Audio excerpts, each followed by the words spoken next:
I'd been planning to write the script for this video for a long time now, but I wasn't really motivated to do it until I saw this tweet from Matt Colville. The problem with every attempt to map D&D onto anything like normal human power levels, or any specific genre, fiction or film, is that the only thing D&D is designed to emulate is D&D. Now, I think he is both right and wrong. There are many instances in which things clearly don't work as they would in real life. I had an instance in a Pathfinder game in which a player was trying to argue with me that they had all these different bonuses and modifiers to their speed that they thought they should be able to just run and jump over this chasm. That they should be able to just run over this chasm, or run towards this chasm and jump over it. And I basically had to end the whole discussion and say, D&D is not a physics simulator.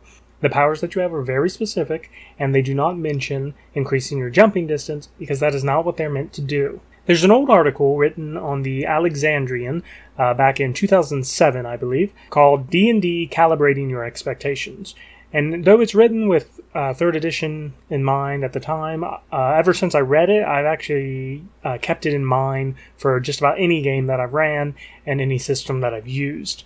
It basically argues that the average human, not average as in ability, but average as in they're not a PC or an NPC, but the average human will never go beyond 5th level. Or maybe I shouldn't say average human in this case, average mortal or whatever. Whatever works on the system you're using. They use examples like breaking down a door, or encumbrance, or what we'll be focusing on right now, knowledge checks. They take Einstein, and they joke that many people believe he would be this 20th level physicist and, able to survive multiple stabbings, and then show in reality with 3rd edition rules, he could be made at 5th level and be a pretty decent representation of, Einstein. With skill bonuses, in 3rd edition, I guess be skill ranks, his ability scores, and proper feat selection.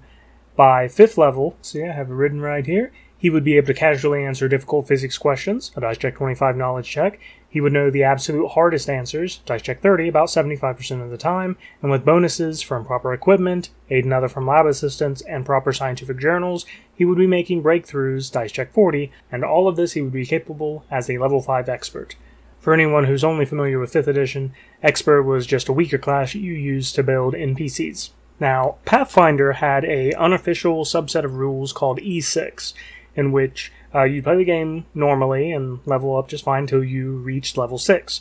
After that, you would be able to trade experience to get ability score improvements, or feats, and I think maybe skill ranks, and I'm not 100% sure on that. I never got to actually play E6, so I'm not too intimate with the rules. This rule set was used for players who didn't like how out of hand magic could get at higher levels. Why have the rogue sneak across the courtyard and then climb up the tower when you could just have the mage cast invisibility and fly? I myself use these two sources to kind of rule that the average person in the world will never go beyond level 6. And those that do are basically the stuff of I can't talk. Those that do are basically the stuff of legends like Diarmuid or Heracles. I transfer that into the tabletop to give myself a basic understanding of an NPC in a moment's notice. If a NPC is level 6 in this world, whether they're a blacksmith or a farmer, they are basically the Einstein of their trade. They are likely highly sought after. They've made some form of great accomplishment. And if they're above level 6, then there needs to be a reason for it. Whether they're a former adventurer, they're descended from some mystical being, they sold their soul to a Cambion at a crossroads, anything will work, just so long as the answer is not just because. This is actually one of the reasons I don't like some of the arguments for the martial and caster disparity in favor of casters. When you see something like, how can the swordsman make 8 attacks in 6 seconds? It totally breaks my immersion. And really all I can think is, well, because the bard should be singing songs about how amazing this person is. He has basically become superhuman, and the Greeks would be building statues in his honor. Pathfinder also had a nice power level scale for NPCs, and I think it makes for a good reference as well. Levels 1 to 5 were standard and covered most NPCs. It even stated that it would be uncommon for a character with only NPC levels to make it beyond 5th level. Levels 6 to 10 were considered exceptional and would cover a significant number of a nation's movers and shakers, along with other leaders, heroes, and notables. Levels 11 to 15 were powerful, and typically only a handful of such powerful creatures would exist in most nations, and they would usually be leaders or specially trained troops, often serving as allies or enemies for use in an adventure. And finally, levels 16 to 20 were legendary and exceptionally rare, and would typically only appear as part of a specific campaign, and all legendary characters were supported with significant histories and flavor.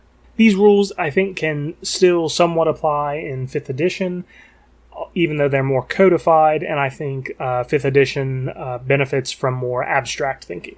I'm hoping this might actually help people with world building and helping your players suspend their disbelief by creating a more structured and believable world. A lot of questions on the fly can be answered more easily if you remember that the absolute best NPC typically will reach level 6 in their lifetime if they're lucky and if they're really good. Why do so many people farm when clerics can cast Create Food and Water? Well, because it's a 3rd level spell that you can only access at 5th level, and you're far more likely to run into a 3rd level cleric than you are to run into a 5th level cleric. Simple things like that become a whole lot easier to quantify and come up with on the fly if you have a hard line to keep in mind for just your world in general. I hope you found the video useful. If not useful, at least interesting enough to watch until the end. May all your 20s be natural, and I'll see you next time.